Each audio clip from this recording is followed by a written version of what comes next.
Mga kaibigan, nandito tayo ngayon sa Camp Katitipan dito sa Davao City. Kasama natin ngayon si Brigadier General Nicolas Torre, ang Regional Director ng PNP Pro 11. Sir, gusto namin makipagkwentuhan sa inyo, ano po ang nangyari itong maghapon na ito at alam niyo po ba yung nangyari ng pagkakahuli or pagkakasuko ni Apollo Kibuloy?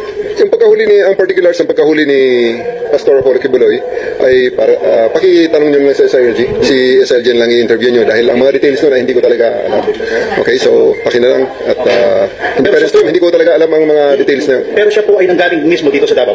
I think so. I would like to think so. Na dito talaga nanggaling sa Davao dahil pinasundo ng aeroplano. So, and may convoy na pinalabas sa KOJC. Ang kinikwento niyo kanina ay siya ay sinundo ng C-130 with itong... Hindi ko sigurado na sinundo ng C-130. Basta namataan natin ng C-130 na naglanding sa TOG 11 at pagkatapos ay merong utos sa atin na palabasin yung siyam na sasakyan doon sa hangar papunta sa loob ng airport. Pinaguide ng ating ABSEO, yung Aviation Security Group na unit natin, and then dinala sa aeroplano. So RD, ano po masasabi niyo kasi all the while, habang kayo ay busy rito, nandito pa rin talaga. At tama po yung sinasabi niyo, nandito si Apollo Kibuloy. Hindi naman tayo nagduda dun. There's no doubt that he's here.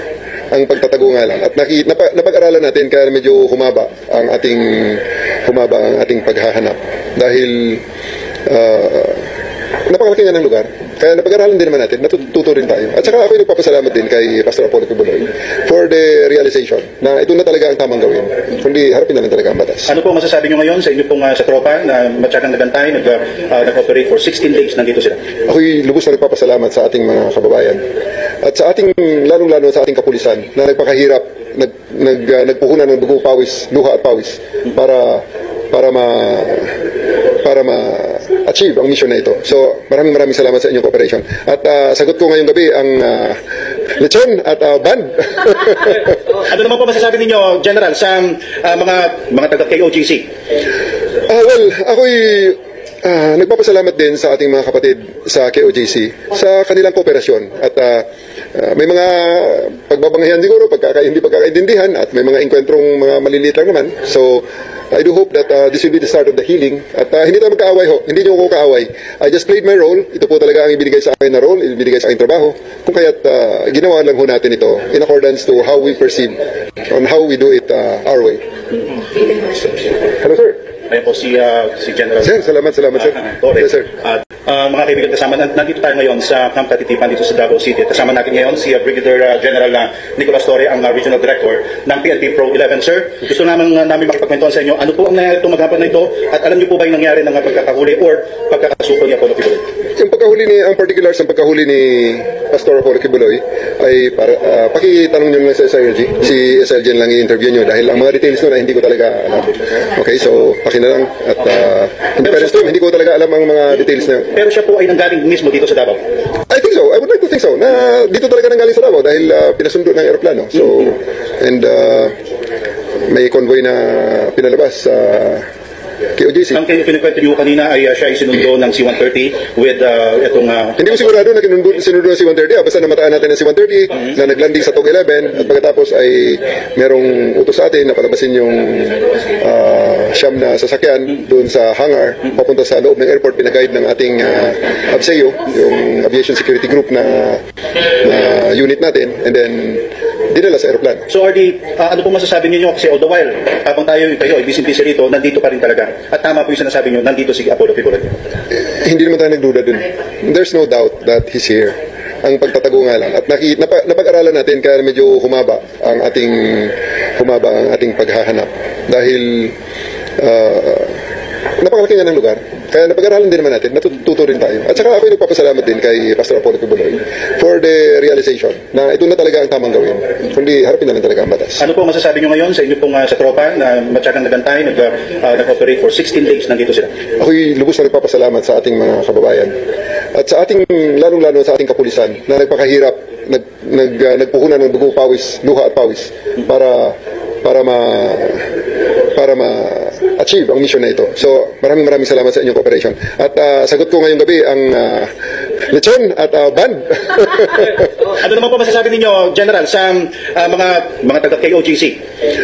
Well, ako'y nagpapasalamat din sa ating mga kapatid sa KOJC sa kanilang kooperasyon. At may mga pagbabanghayan siguro, hindi pagkakaintindihan, at may mga engkwentrong mga maliliit lang naman. So, I do hope that this will be the start of the healing. At hindi tayo magkaaway ho. Hindi niyo ako kaaway. I just played my role. Ito po talaga ang ibinigay sa akin na role, ibinigay sa aking trabaho. Kung kaya't ginawa lang ho natin ito in accordance to how we perceive, on how we do it our way. Hello, sir. Ayan po si General Sir, salamat sir. Torre. Yes, sir. At mga kaibigan kasama, nandito tayo ngayon sa Camp Katitipan dito sa Davao City. Kasama natin ngayon si Brigadier General Nicolas Torre, ang Regional Director ng PNP Pro 11. Sir, gusto namin makipagkwentuhan sa inyo, ano po ang nangyari itong maghapon na ito, at alam niyo po ba yung nangyari ng pagkakahuli or pagkakasuko ni Apollo Kibuloy? Yung pagkahuli ang particulars ng pagkahuli ni Pastor Apollo Kibuloy ay pakitanong nyo lang sa SILG. Si SILG lang i-interview nyo dahil ang mga details nun ay hindi ko talaga alam. Okay, so na lang at hindi ko talaga alam ang mga details na. Pero siya po ay nanggaling mismo dito sa Davao? I think so. I would like to think so. Na dito talaga nanggaling sa Davao dahil pinasundo ng aeroplano. So, and may convoy na pinalabas sa KOJC. Ang kinikwento niyo kanina ay siya ay sinundo ng C-130 with itong... Hindi ko sigurado na sinundo ng C-130. Basta namataan natin ng C-130 na naglanding sa TOG 11 at pagkatapos ay merong utos sa atin na palabasin yung siyam na sasakyan doon sa hangar papunta sa loob ng airport. Pinaguide ng ating ABSEO, yung Aviation Security Group na unit natin, and then dinala sa aeroplano. So RD, ano po masasabi niyo kasi all the while, habang kayo ay busy rito, nandito pa rin talaga. At tama po yung sinasabi niyo, nandito si Apollo Kibuloy. Hindi naman tayo nagduda dun. There's no doubt that he's here. Ang pagtatago nga lang. At napag-aralan natin kaya medyo humaba ang ating paghahanap. Dahil napakalaki nga ng lugar. Kaya napag-aralan din naman natin, natututo rin tayo. At saka ako nagpapasalamat din kay Pastor Apollo Kibuloy for the realization na ito na talaga ang tamang gawin. Kundi harapin na lang talaga ang batas. Ano po masasabi niyo ngayon sa inyo pong sa tropa na matyagang nagantay, nag-operate for 16 days, nandito sila? Ako'y lubos na nagpapasalamat sa ating mga kababayan. At sa ating, lalong-lalo sa ating kapulisan na nagpakahirap, nagpuhunan ng dugo, pawis, luha at pawis para ma-achieve ang mission na ito. So, maraming salamat sa inyong cooperation. At sagot ko ngayong gabi ang lechon at band. Ano naman po masasabi ninyo, General, sa mga taga-KOGC? Well, ako'y nagpapasalamat din sa ating mga kapatid sa KOJC sa kanilang kooperasyon. At may mga pagbabanghayan siguro, hindi pagkakaintindihan, at may mga engkwentrong mga maliliit lang naman. So, I do hope that this will be the start of the healing. At hindi tayo magkaaway ho. Hindi niyo ako kaaway.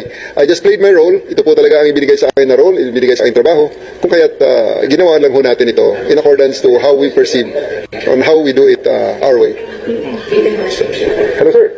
Ayan po si General Sir, salamat sir. Torre. Yes, sir.